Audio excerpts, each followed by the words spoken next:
దినం దేవుని వాగ్దానం. ఈ ఉదయకాల సమయంలో ఈ దినం దేవుని వాగ్దానంని చక్కటి ఆత్మీయ కార్యక్రమానికి ప్రేమతో ఆహ్వానిస్తూ, ఎలా ఉన్నారు దేవుని బిడ్డలారు? అందరూ బాగున్నారా? ఉదయం లేచారా? ఉదయకాల ప్రార్థనలు, మరి సాయంత్రం, మరి 7 దినాలు ఉపవాస ప్రార్థనలు ప్రతిదినము జరుగుతున్న వాటికి మీరందరూ కూడా మరి ప్రామిస్ ల్యాండ్కి రావచ్చు.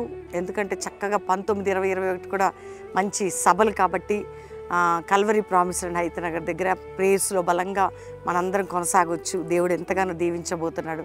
ముఖ్యంగా ఎంతమంది రక్షణ లేని మారు మనసు లేని బిడ్డలు ఉన్నారు. యేసు రక్షకుడు దేవుడు నీ కొరకు మరణించి ఆయన తిరిగి లేచాడు, పరలోకం వెళ్ళాడు, మరలా రాబోతున్నాడు. యేసు ప్రభువు నమ్మితే నాకేంటి లాభం? నిత్య జీవం, పరలోకం, పాప క్షమాపణ, నరకము నుండి మనం తప్పించబడి ఈ లోకములో కూడా ఆయన తోడుని కృపను మనం పొందుతాం. కాబట్టి ఎవరు మిస్ కాకండి. ఉదయకాలం ఈ వాగ్దానం రిసీవ్ చేసుకొని నిజమైన రక్షణ అనుభవంలోకి నడవండి. ఇప్పుడు ఎందుకు ఇన్ని కష్టాలు, ఈ బాధలు, అప్పులు, భారం, దరిద్రత, శాపం అని అనుకుంటున్నారా?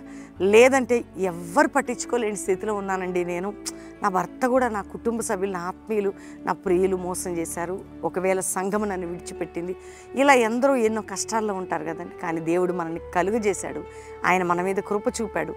అంతేకాక ఆయన మన పక్షమై చేయబోతున్నాడు కార్యం, మనల్ని విడనాడాడు ఆయన. అందుకని దేవుని స్తుతించటం మంచిది. వాగ్దానం తీసుకునేటప్పుడు ప్రార్థన చేయండి, ప్రభుత్వ వ్యక్తిగత సంబంధం కలిగి ఉండండి, దేవునికి సమీపంగా రండి. కాబట్టి ఈరోజు చదువుకుందాం చక్కటి వాగ్దానం. నేను చదువుతున్నాను సమూయేలు మొదటి గ్రంథం 2వ అధ్యాయం 7వ వచనం. యెహోవా దారిద్ర్యమును ఐశ్వర్యమును కలుగజేయవాడు, కృంగజేయవాడును లేవనెత్తువాడును ఆయనే. నీ దేవుడు ఎవరు అంటే దరిద్రత, ఐశ్వర్యం కలుగజేయవాడు ఆయనే. చూడండి, సాతాను ఇట్లా చేసిందండి. సాతాను దేవుని పర్మిషన్ లేకుండా చేయటానికి లేదు నీ జీవితంలో. నిన్ను కృంగదీసి నిన్ను లేవనెత్తువాడు, కృంగజేయవాడు ఆయనే. ఐశ్వర్యమును దరిద్రతను కలుగజేయవాడు ఆయన. అంటే నీ టైంలో దేవుడు ఒక అద్భుతం చేయబోతున్నాడు, నీ కుటుంబంలో ఒక అద్భుతం చేయబోతున్నాడు.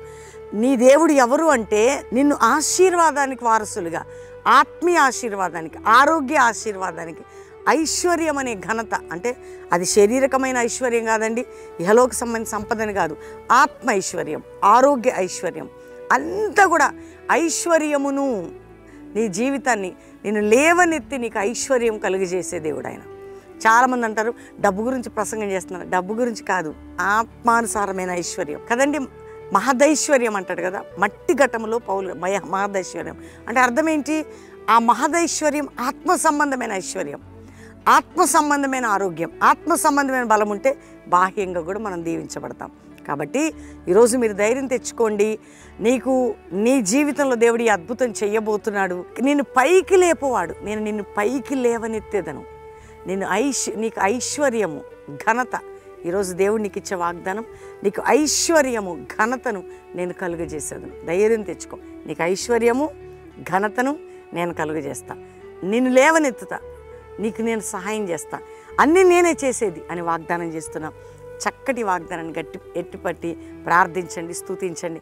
అందరం కలిసి దేవునికి థ్యాంక్స్ చెప్పి ప్రార్థన చేసుకుందాం. తండ్రి, ఉదయకాలం ఎంతమంది వాగ్దానం రిసీవ్ చేసుకుంటున్నారో, రక్షణ లేని వారికి రక్షణ, పాప క్షమాపణ, రోగములతో ఉన్న వారికి స్వస్థత, వ్యాధుల్లో ఉన్న వారికి విడుదల, అప్పుల్లో ఉన్న వారికి విడుదల, మానసిక ఒత్తిళ్ళకి విడుదల, కోర్టు కేసుల నుండి విడుదల, భూ సంబంధమైన బంధకాల నుంచి విడుదల, విడిపోయిన కుటుంబాల నుంచి విడుదల. నాయన, డబ్బు ఇతరులకు ఇచ్చి వాడు డబ్బు రావటం భయం కలుగజేసి తీసుకున్న వారికి డబ్బు వారికి అందాల, మోసం, లంచం, అవమానం, నిందల నుంచి విడుదల.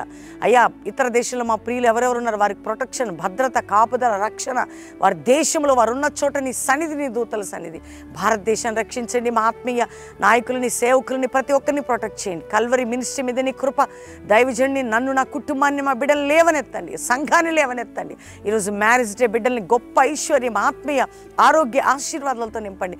ఈరోజు బర్త్డే బిడ్డల్ని దీవిస్తూ వారు గొప్పవారై నూతన కృపతో నింపబడాలి. మరొక్కసారి ప్రభా, ఈ వాగ్దానాన్ని బట్టి స్తుతిస్తూ యేసు నామములో అడుగుచున్నాం తండ్రి. Amen, amen, amen. దేవుని బిడ్డలారా, నేను నమ్ముతున్నాను ఈ వాగ్దానం అందరూ లైక్ చేయండి, షేర్ చేయండి, మంచి కామెంట్స్ పెట్టండి. ముఖ్యంగా 19, 20, 21 కల్వరి ప్రామిస్ ల్యాండ్లో, హైతనగర్ దగ్గర కల్వరి ప్రామిస్ ల్యాండ్లో 3 దినాలు మీటింగ్స్. ప్రతి శనివారం సాయంత్రం 6 నుంచి 9, ఆదివారం బెల్లంపల్లిలో అద్భుతమైనటువంటి ఉదయకాల ఆరాధన ప్రామిస్ ల్యాండ్ బెల్లంపల్లిలో.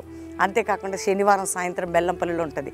కాబట్టి బెల్లంపల్లికి వచ్చేవారు శనివారమే వచ్చి బలమైనటువంటి స్వస్థత ఆరాధనలో, ఉద్యమంలో పాలు పొందొచ్చు. ఆదివారం అటెండ్ అయ్యి వెళ్ళొచ్చు.